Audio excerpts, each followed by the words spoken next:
안녕하세요. 진약사 기도학교에 오신 여러분을 진심으로 환영합니다.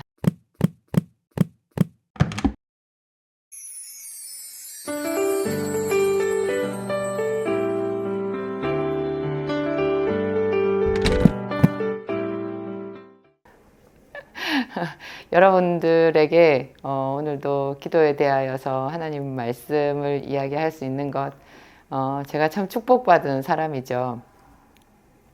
제가 글쎄요, 한 3주 전인가 어디 조금 떨어져 있는 곳에서 저한테 강연을 신청을 해주셔가지고 제가 많이 망설이다가 한번 갔어요. 거기에 가서 저도 참 갈 수 있으면 좋겠어요, 여러 군데. 제가 체력이 안 되고 하여튼 그래서 여러 가지 사정이 있어서 잘 못 가는데, 그날 가서 제가 참 은혜를 많이 받았던 것 같아요. 그 곳에 정말 앉아 계신 분들이 전부 다 여자분들이었어요. 그게 기도회, 어머니회, 기도하시는 그런 어머니회에 저를 기도 강사로 초청을 해주신 거였거든요. 제가 그 여자분들을 만났을 때 너무너무 반가웠어요. 제가 처음에 남편이랑 교회를 개척을 하면서 제가 여자니까 그리고 제가 신학을 한 사람 아니고 설교를 할 수 있는 사람은 아니잖아요. 근데 예전에 여의도 순복음교회에서 그 조용기 목사님을 이제 보필했던, 뭐 같이 협력 사역을 하셨던 최자실 목사님이 그 여자분들을 다 구역장으로 이렇게 훈련시켜 가지고 그분들을 데리고 다니면서 그 교회 조직, 또 교회의 그 근원적인 그 어마어마한 그 바탕적인 힘을 다 만드셨다고 저는 그렇게 알고 있는데, 그분들이 그 당시에는 이제 맞벌이가 많지 않았으니까 여자분들이 집에 많이 있고 뭐 그냥 조금씩 부업하는 일 외에는 그냥 전업주부였잖아요. 근데 그 여인들을 전부 깨워서 기도하는 사람으로 만들고, 근데 그게 동력이 되어가지고 가정이 세워지고 교회도 세워지고 그런 역사가 있었거든요. 제가 그 교회를 개척하면서 여자들이 가지고 있는 하나님께로부터 부여받은 능력이 얼마나 큰가, 그거를 나팔을 불면서 말하고 싶었어요. 저는 그 확신이 있었기 때문에 제가 약사로서 밖에 나가서 약사 일을 하지만 저는 오히려 그거 내가 전문직인 약사보다도 더 대단한 것이 기도하는 아내, 기도하는 어머니의 힘이라는 것을 저는 확신했었거든요. 정말로 확신했었어요. 하나님이 우리에게 임명장을 주신 것이다, 그렇게 생각했어요. 성경에도 분명히 나오기를 지혜로운 여인은 집을 세우는데 어리석은 여자는 자기 손으로 그것을 헌다, 그런 말이 있었거든요. 집을 세우는 게 우리는 보통 남편이 돈을 잘 벌어와야, 또 남편이 출세하고 명성을 얻어야 그게 이제 집이 세워진다라고 많이 생각을 했던 것 같아요. 특히 우리 때나 저희 때나 저희 윗대에 있으신 분들은. 그래서 전통적으로 우리나라에 여자 팔자, 두레박 팔자라는 말도 있었고요. 그러니까 누가 이렇게 끌어올리느냐에 따라서 다르다는 거죠. 두레박을 끌어올리잖아요. 어떤 사람이 그 여자를 끌어올리느냐, 자기 아내로 삼느냐, 어떤 집으로 시집을 가느냐에 따라서 그냥 수동적으로 여자의 일생은 결정이 된다라는 그런 의미에 좀 저는 굉장히 싫어하는 속담인데요. 성경은 오히려 그렇게 얘기하지 않잖아요. 잠언서 31장의 그 현숙한 여자도 그 여자가 남편을 세우고 남편을 성문에서 장로들과 함께 말하는 자리에 남편을 세워놓는다는 그 장면이 있거든요. 그리고 자녀들에게, 온 집안 사람들에게 다 채색 옷을 입히고, 또 그 여자가 가만히 보면 무역업도 해요. 자기가 밤늦도록 실을 뽑고 그걸로 옷을 만들어 가지고 자기 산업을 풍성하게 하고 여종들에게 일을 맡기고, 그리고 먼 데서 물건을 사오고 그걸 팔고 뭐 그런 얘기가 나오거든요. 여장부고 그 옛날에 솔로몬 시대니까 그게 지금부터 거의 3000년 전이거든요. 근데 그 옛날에 여자가 사업을 하는 거예요. 처음에 자기 집에서 일을 시작했다가 이것이 점점 늘어나가지고 확장돼서 그렇게 되는데, 저는 꼭 뭐 굳이 사업을 하는 그런 눈에 보이는 차원이 아니라 그 여인이 기도를 시작했을 때 그 기도의 지경이 그렇게 확장된다는 생각이 들었고요. 저는 또 하나 그날 초청 강연에서 제가 말씀드렸던 게 한나의 이야기였어요. 제 기도학교에서도 여러 번 이야기를 한 부분이지만 한나는 그 아이를 못 낳는 여자였잖아요. 그러면 그냥 한마는 자기의 인생을 그냥 그렇게 분인나랑 다투면서 분인나한테 일방적으로 당하든지 아니면 둘이서 머리 잡고 싸우든지 그렇게 해서 허망하게 그냥 사그라지는 그런 인생을 살았어야 되는데 이 여자가 분인나랑 다투는 것, 또 남편 앞에서 눈물 짓고 우는 것 대신에 하나님 앞에 가서 기도하는 거를 선택했잖아요. 그래서 모두들 성막에 가서 하나님 앞에 제사 지내고 그 뒤로 제사 음식을 먹으면서 편안하게 쉴 때 여자는 홀로 일어나서 성막으로 간 거예요. 성막에 제사를 지내러 갔지만 성막에 따로 기도처로 가서 기도를 하는 것은 정말 특별한 믿음인 것 같아요. 이 여자는 그렇게 했어요. 그 외로운 기도의 자리는 본래 외롭거든요. 근데 이 여자가 그 자리로 가서 거기서 처음엔 자기 서러움을 다 하나님 앞에 토로했고 그래서 한나가 많이 울었다고 나오거든요. 울고 그렇게 하다가 그 다음에 그렇게 서러움을 하나님 앞에 다 쏟아놓고 나니까 이 여자가 나름대로 자기의 그 형편, 처지 이런 것들이 한 올 한 올 정리가 된 것 같아요. 정리가 그 서러움을 다 풀어놓고 나니까 정리가 돼서 이제 자기가 하나님 앞에 뭘 구해야 되는지가 딱 나온 거죠. 그래서 이 여자가 만약에 하나님께서 이 주의 여종을 불쌍히 여기시고 이 비천한 여종을 불쌍히 여기셔서 저에게 아들을 주시면 아들을 주시는 그 권세가 하나님께로부터 있고 지금 자기가 그 하나님께 기도를 하고 있다는 거를 자각한 거죠. 보통은 울다가만 그냥 나오거든요. 여자들이 가서 교회 가서 기도해도 실컷 울다가 나왔다 그렇게 얘기하니까 그냥 매일매일 가서 기도하는 건 아니고 어쩌다가 한 번씩 서러움에 복받치면 가서 실컷 울다가 나오는 걸로 그냥 기도의 자리가 그렇게밖에 안 되더라고요. 근데 이 여자는 울고 난 뒤에 자기의 생각을 정리를 해서 하나님 앞에 기도해야 될 것을 딱 뽑아낸 거예요. 그러니까 자기의 운명을 바꾸고 자기의 슬픔의 근원이 되는 게 자기 자식이 없는 거잖아요. 그 문제를 해결해 주실 분이 하나님이시라는 걸 알고 지금 자기가 그 하나님의 면전에 있다라는 것을 믿은 거죠.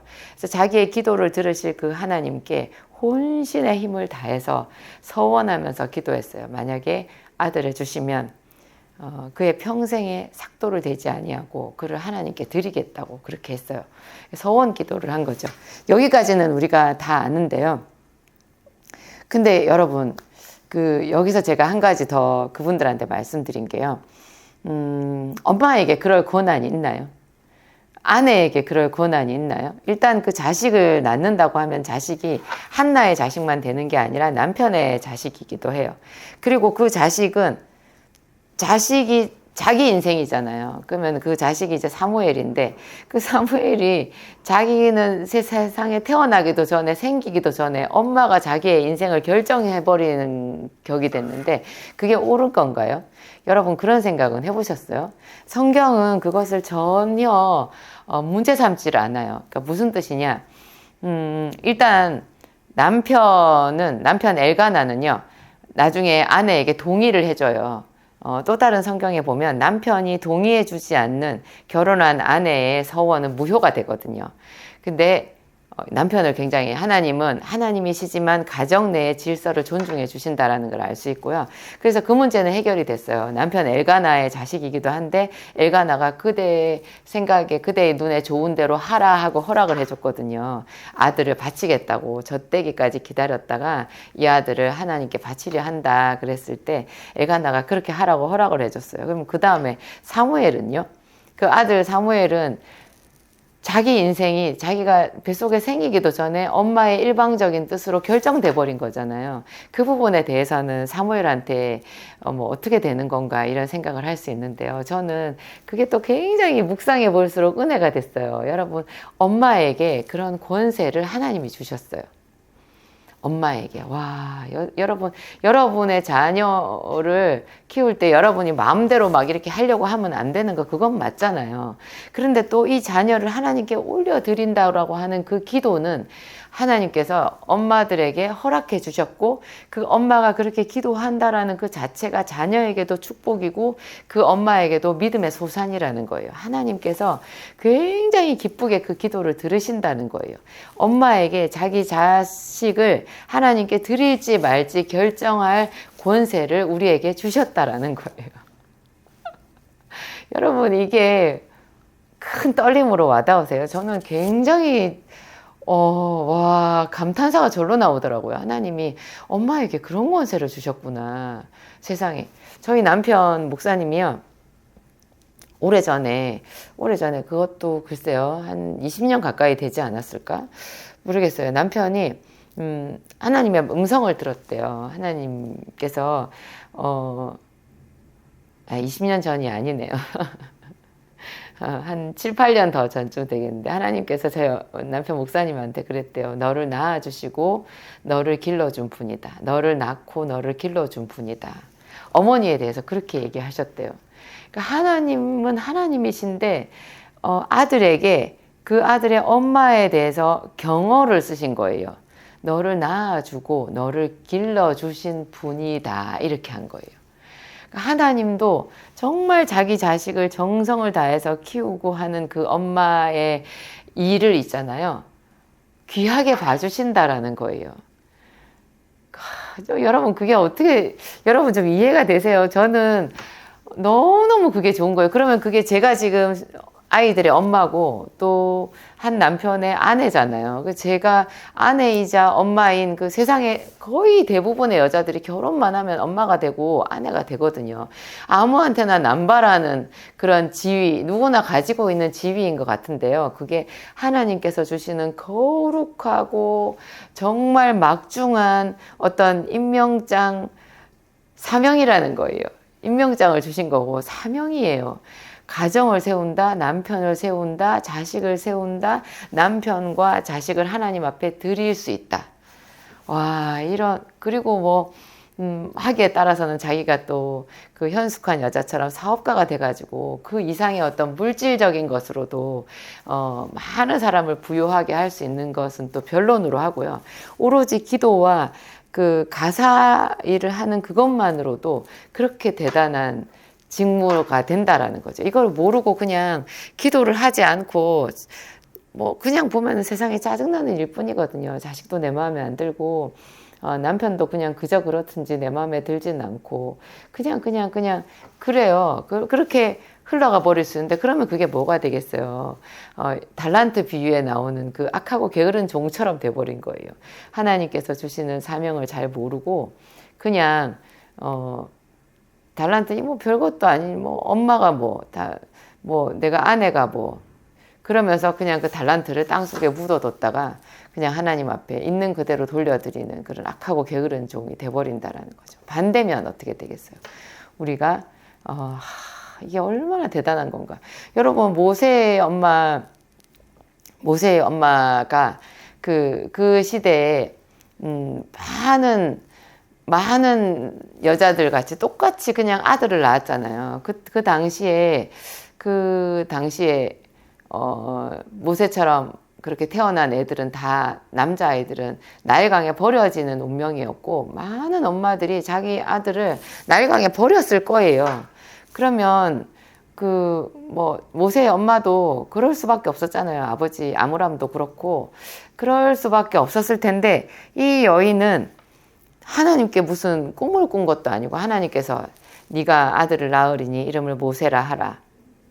그가 이스라엘 백성들을 그 조상들의 약속의 땅으로 돌아가게 하리라. 뭐 이런 말씀을 하셨다면 하셔야 되는 거 아니에요? 근데 여러분 말하지 않았어요.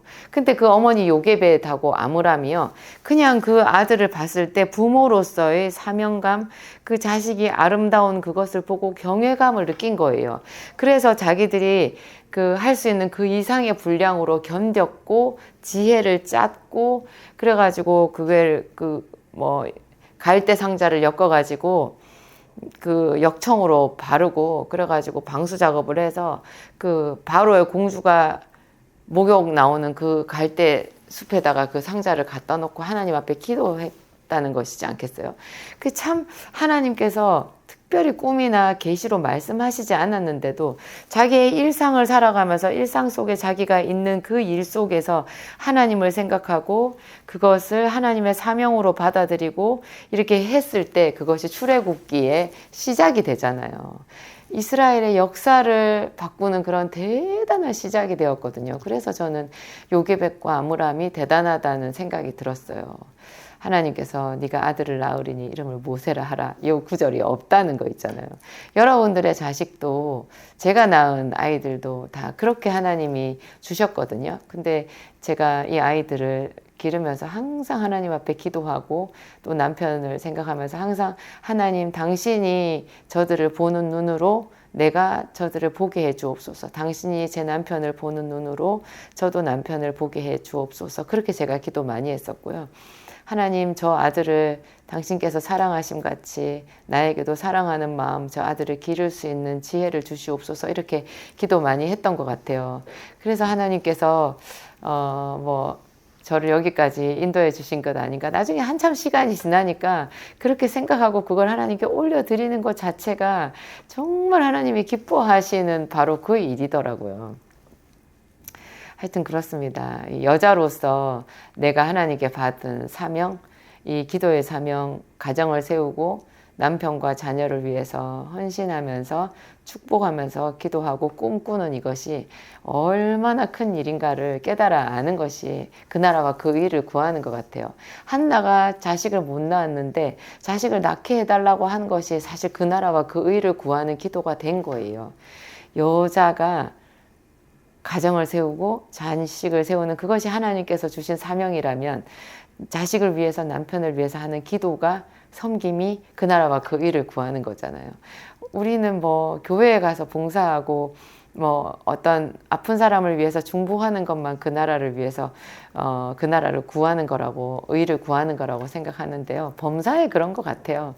내가 서 있는 곳에서 내가 해야 되는 그 역할을 하나님이 주시는 힘으로 감당하게 해달라고 기도하는 것 그것이 그 나라와 그 일을 구하는 것이다. 그래서 질병을 낫게 해달라는 기도도 그 나라와 그 일을 구하는 기도가 충분히 될 수 있는 것이고 그래서 하나님께서 우리에게 내가 너에게 무엇을 하여 주랴 이렇게 물어보셨던 것 같아요. 알면서 물어보시는 거잖아요. 우리의 소원이 뭔지 이미 알면서 자꾸 물어보시고 우리 입으로 시인하게 만들고 더 간절하게 그것을 구하게 하시는 거죠. 이런 것이 하나님이 사람을 단련하시는 그런 방법인 것 같아요. 우리는 즐겁게 그 하나님과 동거하면서 계속해서 기도해야 되겠죠. 기도하시겠습니다. 하나님 감사합니다. 감사합니다. 하나님 감사합니다. 꽃들도 사명이 있습니다. 바람도 자기 사명이 있습니다. 구름도 땅도 바다도 자기 사명이 있습니다. 하물며 하나님의 형상대로 지음받은 우리에게 하나님께서 얼마나 아름다운 사명을 주셨을까요? 하나님 모든 여인들이 또 모든 사람들이 자기가 서 있는 곳에서 하나님을 발견하게 하여 주옵소서. 주께서 원하시는 그것을 생각하고 그것을 잘 감당하게 해달라고 기도할 때 우리 인생에 비로소 형통의 문이 열리는 줄을 오늘 깨닫습니다. 성령 하나님 오시옵소서. 우리의 삶이 행복하게 해주시옵소서. 하나님 행복하게 해주시옵소서. 사방이 닫혀 있어도 하나님께 사명을 구하는 우리의 기도 이 길은 열려 있습니다. 하나님 연약한 우리들 하나님 여러 가지 어려움 속에 눌려버린 우리의 마음을 하나님 불붙게 하시고 소망으로 꿈꾸게 하시고 하나님 의연히 일어서서 주의 이름을 부르게 하옵소서. 영원히 찬양받으실 나의 하나님 예수 그리스도의 이름으로 기도합니다. 아멘.